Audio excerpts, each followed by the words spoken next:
C'est donc parti pour ce tutoriel sur la vocale dans le bruit avec AutoSuite. On verra la configuration autant avec le Nuode qu'avec l'Astera, puisqu'il y a une grosse partie qui est commune et simplement le panneau de contrôle qui est différent, donc je ferai un focus en fonction. Ce qui nous intéresse le plus, en fait, c'est votre configuration. C'est si vous êtes sur seulement 2 haut-parleurs ou si vous êtes sur plus de 2 haut-parleurs. C'est ça qui va faire la différence de configuration de votre test de vocal dans le bruit. Et on verra qu'il existe une vue tableau qui peut forcément vous arranger énormément pour faire des tests dans le bruit avec AutoSuite. Un petit rappel des listes du site du Collège national, vous retrouverez toutes ces données sur le PDF que je vous ai joint, que vous pouvez télécharger. Comme ça, quand vous cherchez les listes, c'est un petit mémo non négligeable. Et en premier lieu, on va voir ce qu'il y a de commun entre l'Astera et le Nuode, notamment par rapport, non pas au panneau de configuration, les deux panneaux de configuration effectivement, le lecteur de pistes et les options. Donc par exemple, quand je suis avec l'Oracle Nuode, quand je vais ouvrir mon onglet vocal, je me retrouverai sur cette configuration-ci. Alors je me suis déjà mis en champ libre et en WRS, on va voir l'intérêt. Alors, effectivement, pour le panneau de contrôle du Nuode, le champ libre, évidemment, puisqu'on veut faire un test dans le bruit. Et s'il vous plaît, pensez à vous mettre en WRS SRS, puisque pour la notation de vos rapports signal sur bruit, il n'y a que comme ça, rapport signaux sur bruit si vous préférez, il n'y a que avec cette vue-là que vous pourrez avoir des symboles différents et une notation du rapport signal sur bruit dans la vue de tableau. C'est le test sans appareil, le test avec appareil, un premier test avec appareil, un deuxième test avec appareil. Et évidemment, à partir du moment où vous voulez enclencher un bruit, pensez sur le Nuode à activer votre masking. Pour le Nuode, je vous rappelle qu'il faut bien vérifier que votre deuxième canal sur la droite de votre écran, si vous êtes dans la même configuration, soit bien sur haut-parleur.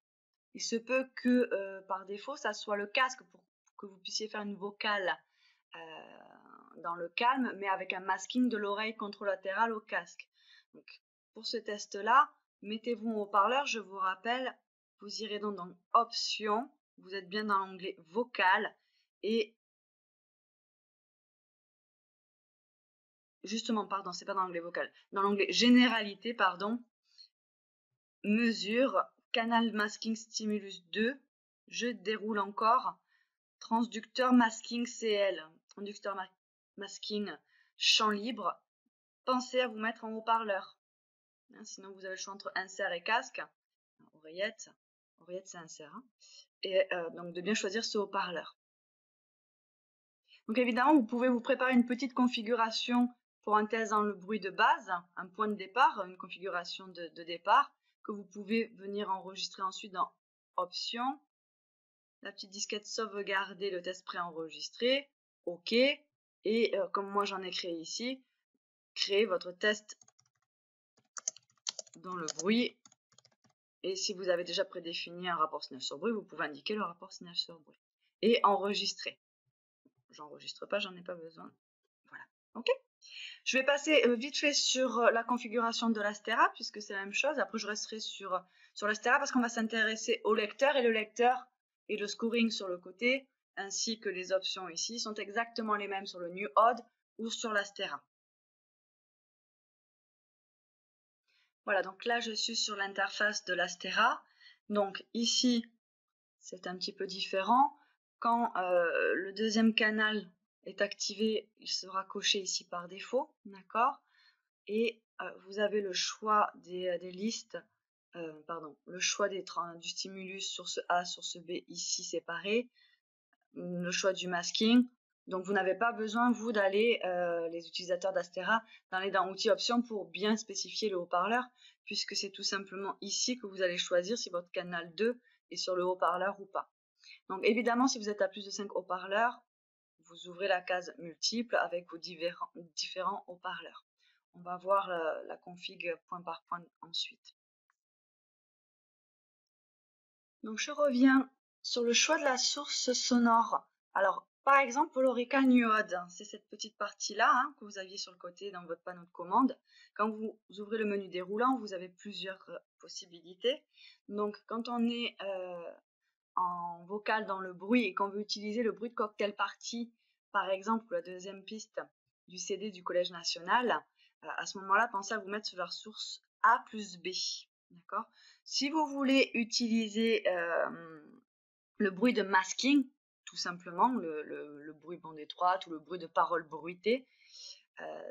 D'ailleurs, le bruit bande étroite, je crois, n'est pas disponible pour la vocale, il faut que je corrige.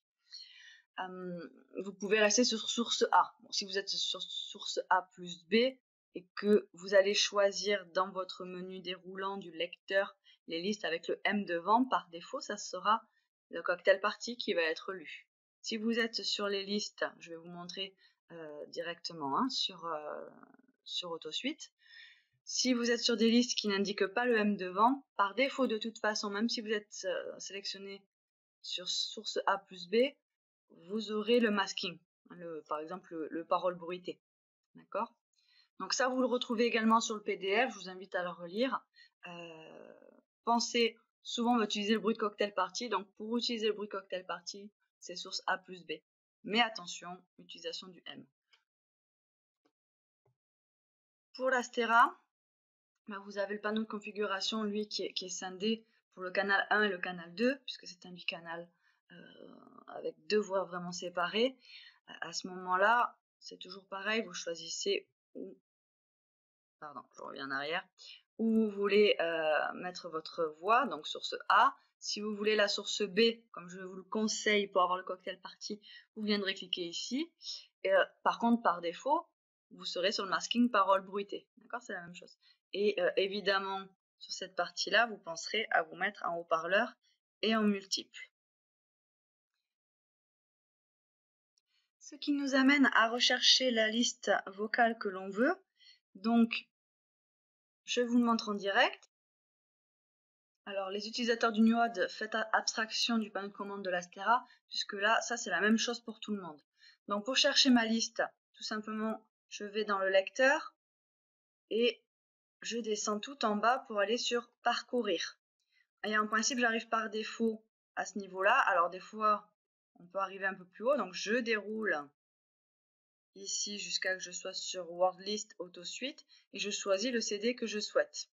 Donc CD2 par exemple pour les listes de Lafond et Fournier, dissyllabiques.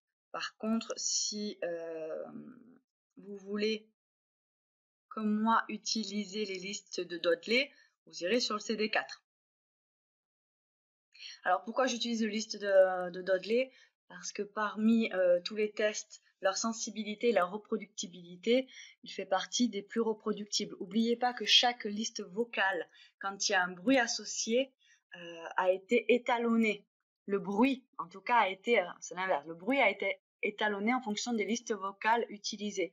Donc, quand on commence à mélanger certaines listes avec certains bruits qui n'ont pas été étalonnés ensemble, l'un avec l'autre, on se retrouve avec des marges d'erreur très différentes et très importantes, dans le sens où l'effet masquant, en fonction de l'intensité et en fonction du phonème au moment du bruit, va être très différent. Donc le cocktail party a été étalonné, est utilisable avec les listes de Lafond dissyllabique.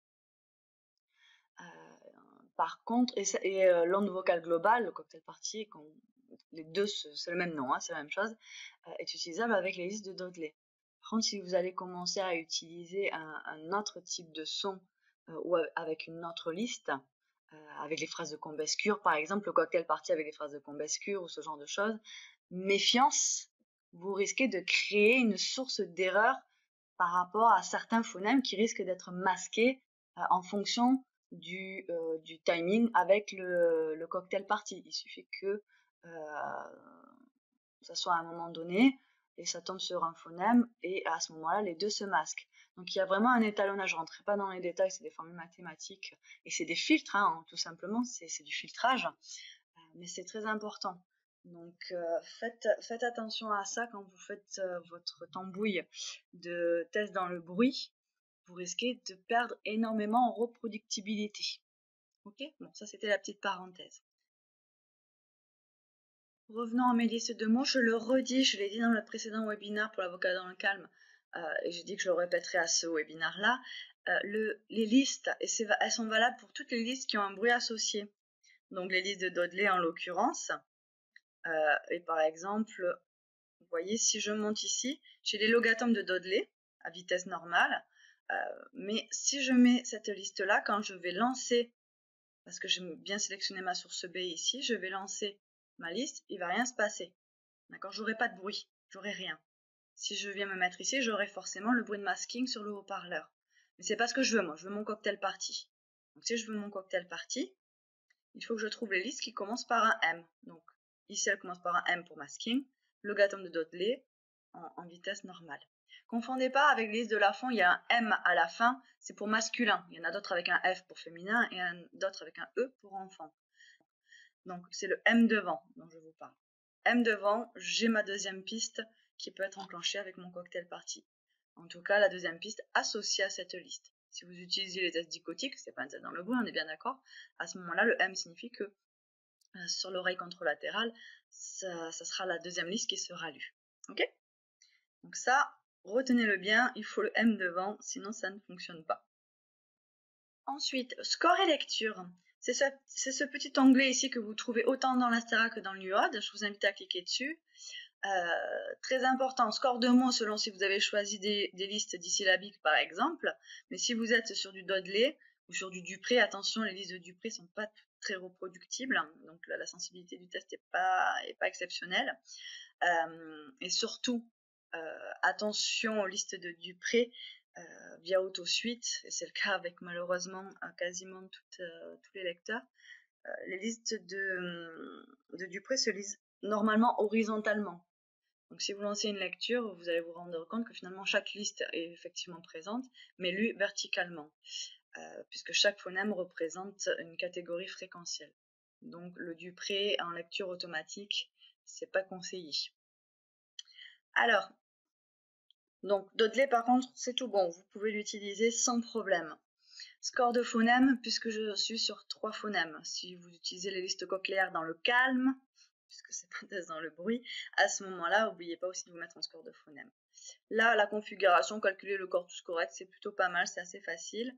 Et je vous invite à vous mettre en lecture continue, surtout si vous utilisez la source B, c'est-à-dire le bruit de cocktail party. Sinon, systématiquement, la lecture, si on est en lecture différée ici ou ici, je vais passer au mot suivant uniquement en validant la réponse, mais ça va également couper le bruit. Quand le mot va s'arrêter, le bruit va s'arrêter et reprendra une fois que j'aurai validé la réponse.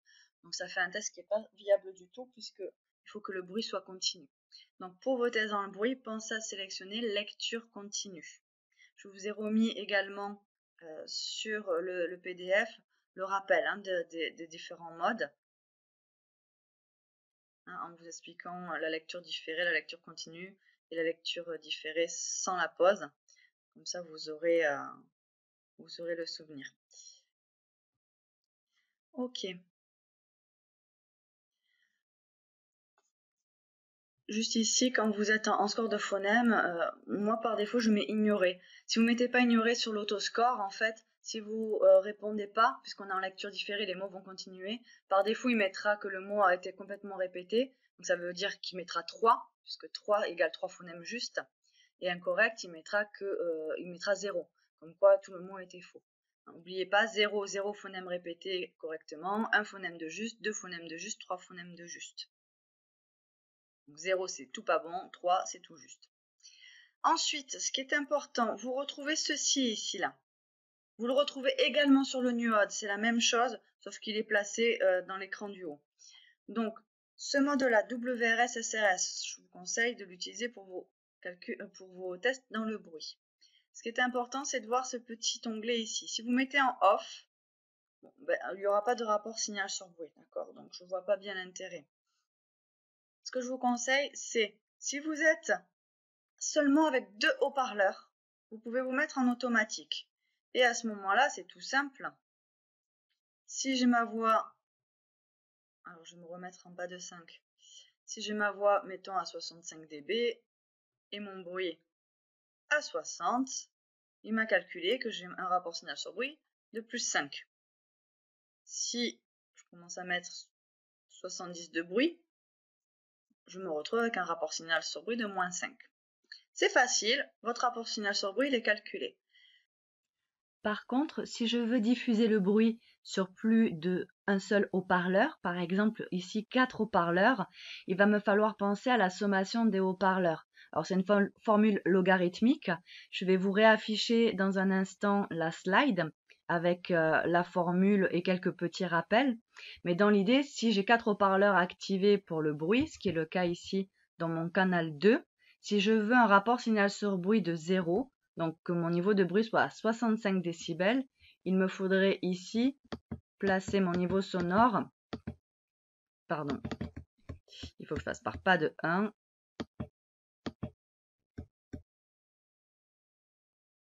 à 59 décibels.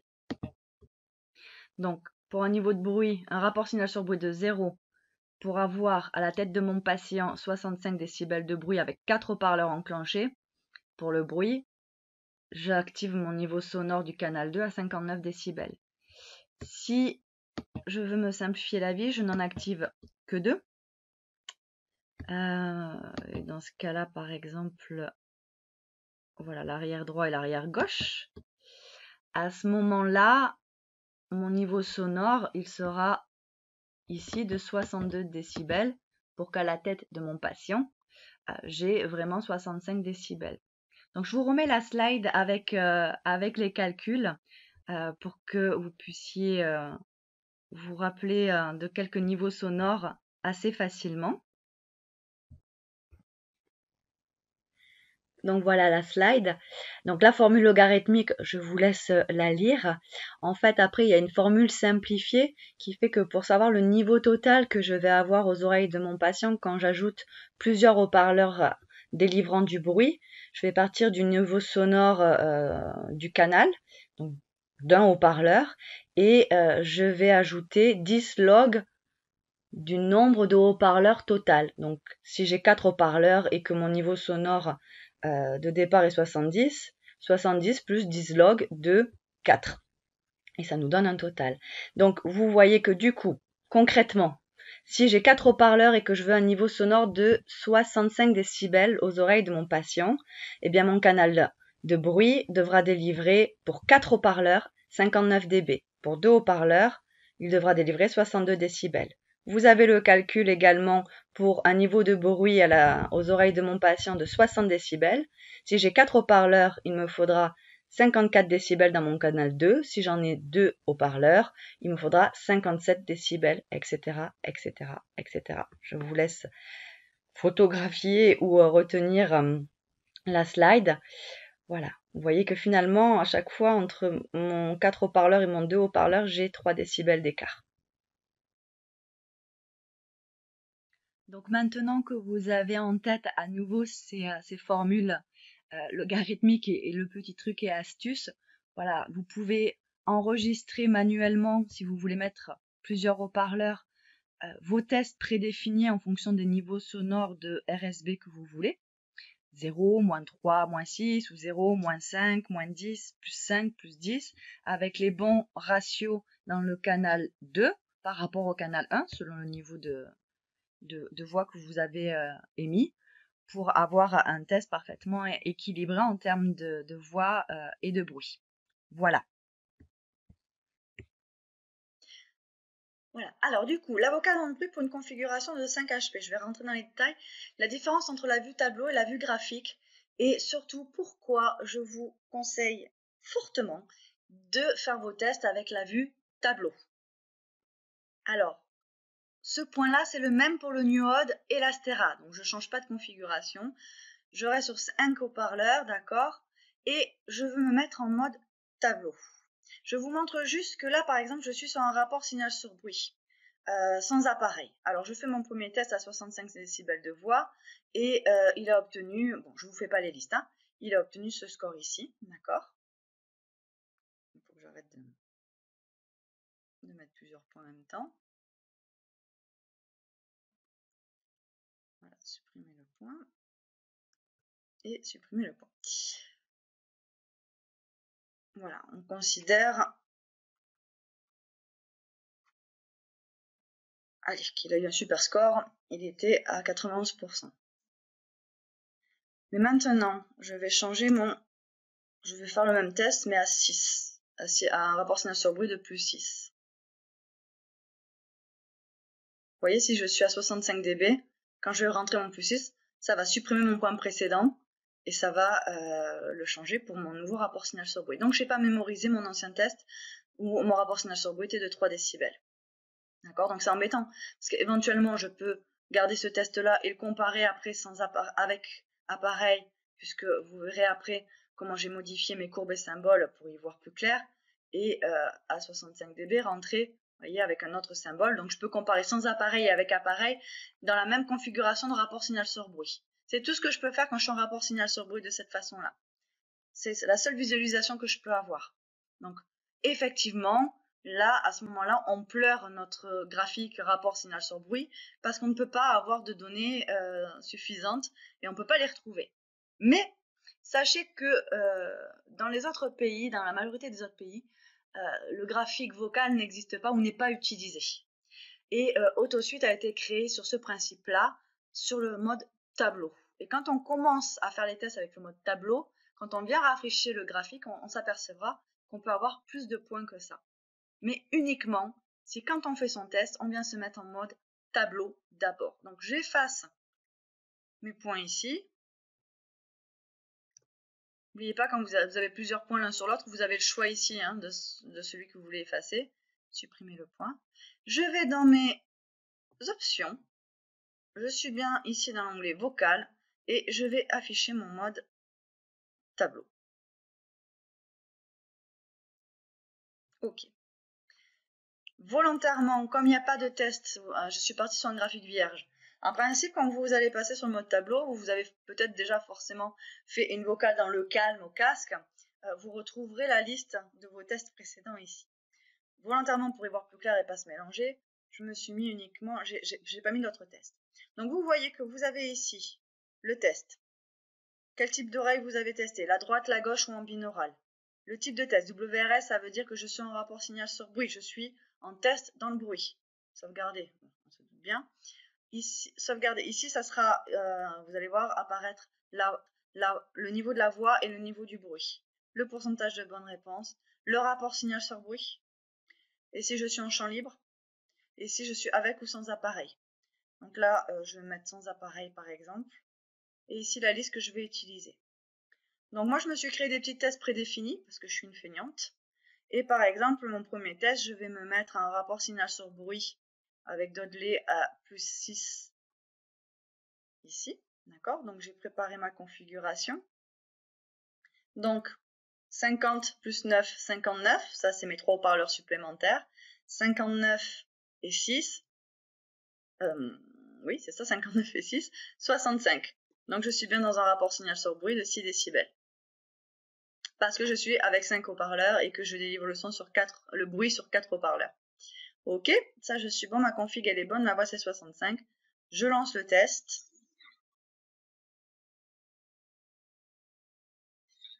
Je rentre les réponses au fur et à mesure. Etc. etc. Alors, juste un instant parce que du coup là je suis pas dans une bonne configuration pour vous le montrer en direct. Ok, donc je fais passer une liste, je la lance.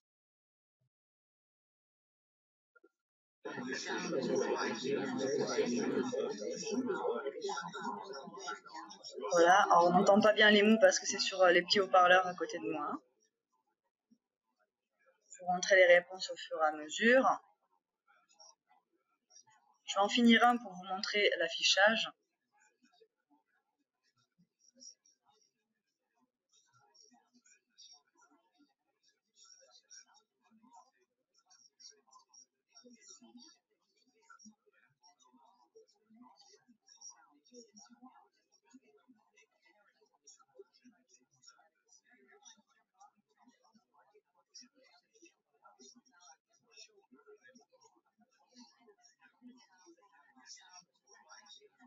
On n'entend pas les mots, hein. On n'entend pas les mots parce que c'est ma configuration ici qui n'est pas sur 5 haut-parleurs.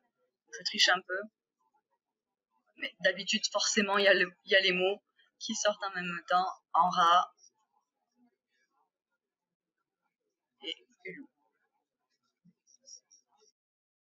Ok, sauvegarder, n'oubliez pas le S, pim. Voilà. Binaural, thèse en bruit, ma voix était à 65 dB, mon canal 2 délivré 50 dB. Alors évidemment là, moi dans mes commentaires ici, j'aurais tendance à expliquer que mon rapport signal sur bruit correspond à 50 dB pour 6 dB, etc., etc., pour la sommation des haut-parleurs. Mon score, 91% de bonnes réponses. Mon rapport signal sur bruit, d'accord, 6 décibels, et mon champ libre. Et si j'avais été en appareillé 1, par exemple, j'aurais eu 1. Si j'avais été en appareillé 2, j'aurais eu 2. Pour le Dodley, j'ai pas été très rigoureuse. En principe, le premier mot, vous l'envoyez. D'accord. Et après, vous vous mettez sur le deuxième mot. Je vais mettre... Je vais changer de liste, par exemple.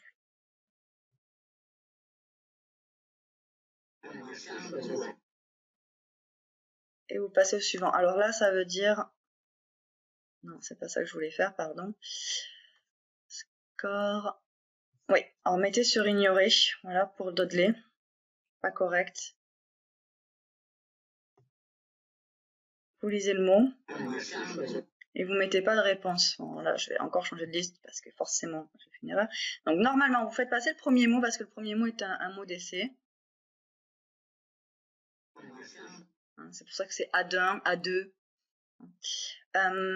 Et vous lancez la liste, voilà, vous êtes prêts. Et là, vous lancez la liste à partir de là pour que le scoring se fasse à partir du deuxième mot. Le premier mot, c'est un mot de reconnaissance sur les listes de Dodley.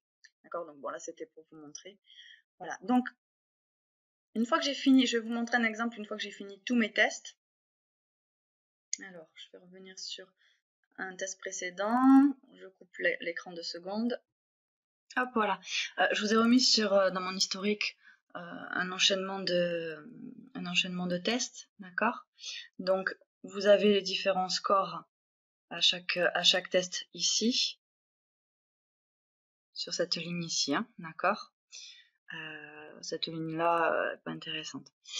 Et le rapport signal sur bruit utilisé à chaque fois, les différentes listes utilisées à chaque fois, d'accord? Votre niveau de voix et le niveau de bruit. Donc, c'est vrai que ce niveau-là est beaucoup plus parlant quand on a que deux haut-parleurs, puisque le rapport signal sur bruit peut être calculé automatiquement et que surtout le niveau de bruit n'aura pas besoin de la sommation. Mais en tout cas, si vous ne faites pas la sommation, sachez que ici vous aurez le bon niveau de bruit.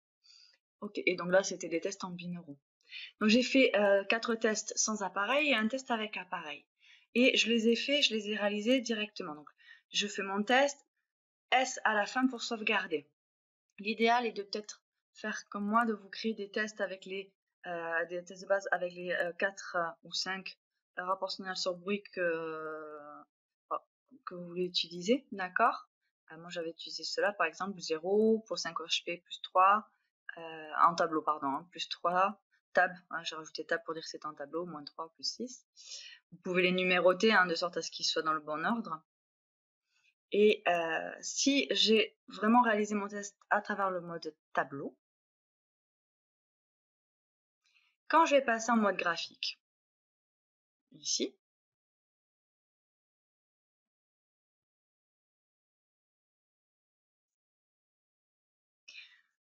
j'ai plusieurs points. J'ai mon test. Alors évidemment, il n'y a pas la légende qui signale qui est quoi, mais en tout cas, vous avez quand même tous les points à différents rapports signal sur bruit, les 4 sans appareil et celui avec appareil. D'accord? Donc, pour moi, l'idéal, c'est quand même de faire un tableau, parce que c'est comme ça que c'est le plus lisible à travers AutoSuite, à défaut d'avoir à ce jour un graphique rapport signal sur bruit. D'accord? Finalement, c'est très lisible. Les ORL arrivent à le lire très facilement aussi. Je l'ai testé. Et vous pouvez, dans outils gestionnaire de rapport, si vous n'avez pas le temps de faire un fichier un rapport personnalisé, vous en avez un ici qui est déjà prêt. Vous l'envoyez ici, vous voyez, comme ceci, il est là. Si vous voulez le mettre par défaut, vous le faites remonter comme ceci. Là, c'est pas le cas. Et je vous le montre en aperçu. Bon, l'aperçu est un petit peu long à apparaître, mais ça c'est la faute à mon ordinateur.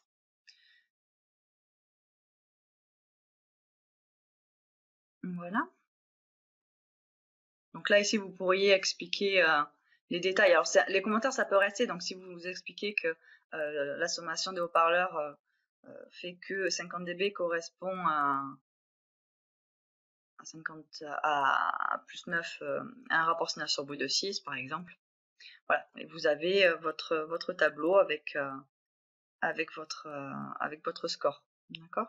Et donc là, le scoring, là, entre parenthèses, je ne sais plus à quoi exactement il correspond, mais enfin, il ne nous intéresse pas en l'occurrence, puisqu'il part du deuxième canal. Donc nous, ce qui nous intéresse, c'est le score ici. D'accord. Et oreille, droite plus gauche. Vous voyez, il a été préparé en français.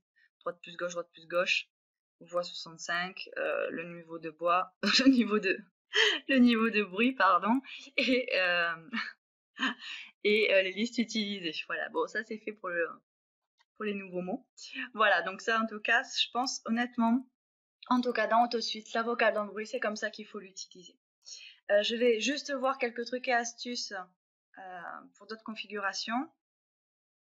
Alors, avant ça, juste un petit truc et astuce quand même si vous êtes vraiment inconditionnel du graphique et que vous ne voulez absolument pas changer vos habitudes. Dans ce cas-là, quand même, il y a des petites choses. Donc, courbe symbole, outils, courbe symbole, outils, alors outils, courbe symbole ici. N'oubliez pas de vous mettre sur l'onglet vocal. Et alors, je vais sortir 2 secondes. On va quand même se remettre en paramétrage. Voilà, un WRS ici, même si c'est pas très grave en soi. Je me remets en multiple. Là, et en pour les 2 oreilles. Ok. Donc, outils. Et mon canal 2. Bon, je vais pas l'activer tout de suite. Outils, courbe et symbole.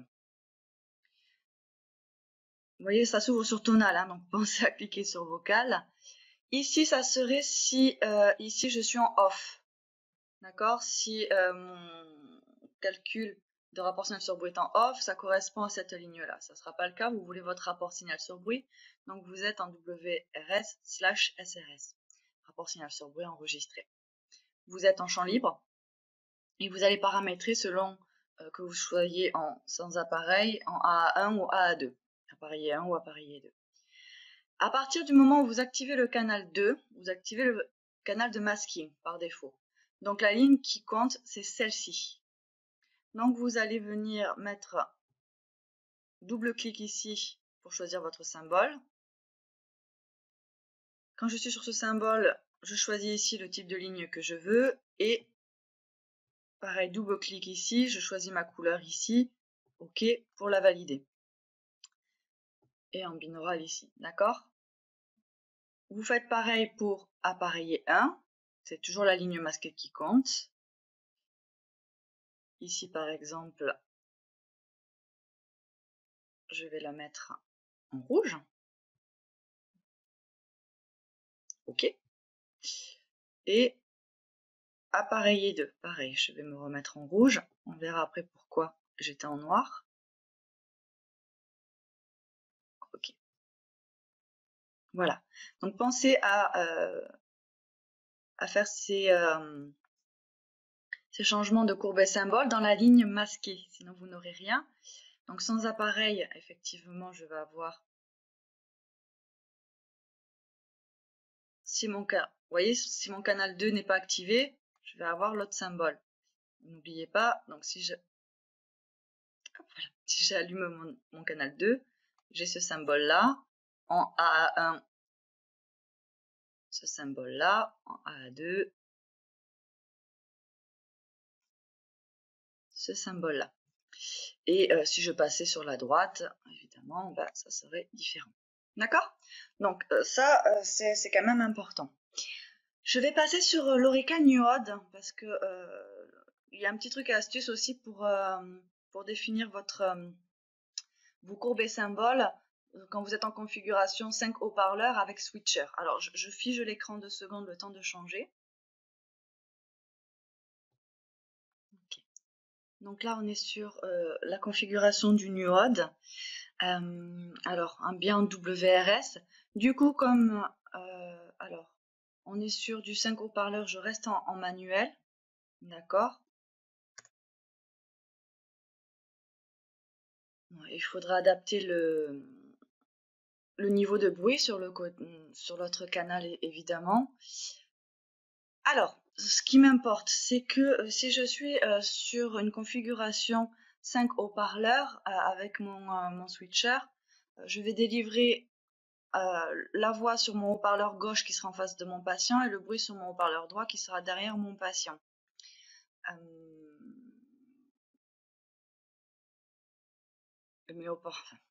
Mon canal gauche délivrera la voix et mon canal droit délivrera le bruit. Et le switcher fera que vous délivrerez le bruit sur plusieurs haut-parleurs, d'où la sommation.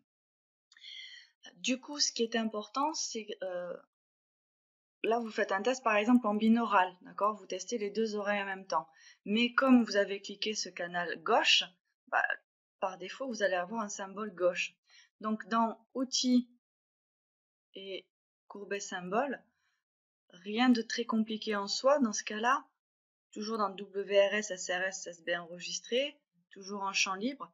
Pensez simplement le canal qui va délivrer la voix, si c'est le gauche ici ou si c'est le droit, à venir par exemple vous mettre en noir ou en vert, tiens, pourquoi pas pour arriver à vous différencier, en vert pour dire que c'est votre canal en binaural. D'accord? Et dans ce cas-là, voilà, ma courbe sera verte. C'est un petit truc et astuce pour pas avoir de problème de symbole. Évidemment, si vous utilisez l'abus tableau, on n'a plus ce problème-là. Mais si vous voulez quand même switcher en graphique, à ce moment-là, simplement, pensez à changer la couleur du canal qui va vous servir de canal pour diffuser la voix, tout simplement. D'accord? Donc, on a fait un petit peu le tour. Ah oui, alors, tiens, ben justement, ici, la config, elle n'est pas bonne. On voit bien que préenregistrer casque, il vous faudrait bien sûr penser dans Options, Généralité, Mesure, Canal 2, à changer le transducteur Masking CL du champ libre et à vous mettre en haut-parleur. Sinon, ça ne fonctionnera pas. Voilà, haut-parleur. D'accord? Et du coup, vous repensez à rééquilibrer votre niveau de voix et votre niveau de bruit. Et par pas de 1 dB si je suis avec 5 haut-parleurs par exemple. D'accord? On a fait le tour un peu pour la configuration de 5 haut-parleurs, autant pour l'Astera que pour le Nuode. Un dernier point avant de vous libérer et de laisser place aux questions. Si vous êtes quand même sur l'Orica Nuode ou éventuellement sur l'Astera avec 2 haut-parleurs seulement, c'est rare sur l'Astera, je ne crois pas que ça existe même.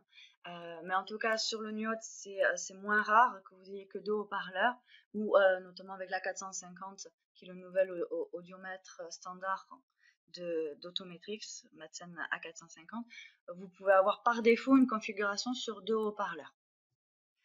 Dans ce cas-là, il y a un petit truc et astuce, d'accord? Alors évidemment, il faut que votre haut-parleur droit ou gauche soit en face du patient et que votre haut-parleur gauche, droit du coup, soit derrière votre patient, d'accord? Donc peut-être ça peut être un haut-parleur que vous déplacez, mais en tout cas pour faire un test de bruit avec seulement 2 haut-parleurs, je vous conseille la configuration un haut-parleur devant, un haut-parleur derrière, ok? Donc sur le panneau de commande c'est pareil, champ libre, le masking est activé, le WRS aussi, vous choisissez du coup automatique en scoring puisque vous n'avez que 2 haut-parleurs, donc pas de sommation à faire. Donc vous pouvez lui demander de le calculer automatiquement, ça va bien plus vite. Et toujours pareil si vous voulez le cocktail party, source A plus B. D'accord? À ce moment-là, le petit truc et astuce, parce que là vous êtes peut-être en train de faire un test en binaural, d'accord? Vous testez les 2 oreilles en même temps, sans appareil, mais votre canal droit va représenter votre haut-parleur frontal et le gauche votre haut-parleur arrière. Donc, pour éviter les mauvaises notations, Ici, dans courbe et symbole, pensez en WRS, champ libre non appareillé, appareillé 1, appareillé 2, à transformer le canal, vous allez faire sortir la voix, vous changez la couleur, hein, vous double-cliquez ici pour changer la couleur, pardon, vous double-cliquez ici pour changer la couleur, vous le mettez en noir pour signifier le binaural, ou en vert si vous préférez le vert pour le binaural, d'accord? Voilà, donc ça c'était le petit point pour un test en binaural. Alors après, si vous voulez faire la même chose, mais au casque, pensez à venir changer vos courbes et symboles, d'accord? Parce qu'à partir du moment où le masking est activé, c'est cette ligne-là qui apparaîtra. Ok? Voilà, c'était les petits trucs et astuces. Donc vous voyez que peu importe ce qu'on a comme configuration, on peut réaliser un test dans le bruit. Le truc et astuce le plus important, c'est de le faire en mode tableau pour avoir le plus d'informations, même après si on affiche en graphique. Mais pour avoir plus de points, il faut passer d'abord par le mode tableau. D'accord? Et même pour faire un rapport ORL, le mode tableau peut être intéressant. Vous pouvez toujours le convertir, du coup, vous l'avez vu, en mode graphique, mais pensez à rajouter une petite légende. Simplement, vous pouvez retrouver certaines informations, certains tutos supplémentaires sur la page Facebook Autometrix France et vous retrouvez tous les webinars au fur et à mesure, avec un certain délai évidemment, sur www.autometrix.fr, rubrique formation ou connaissances, rubrique webinar. Voilà, je vous écoute pour les questions.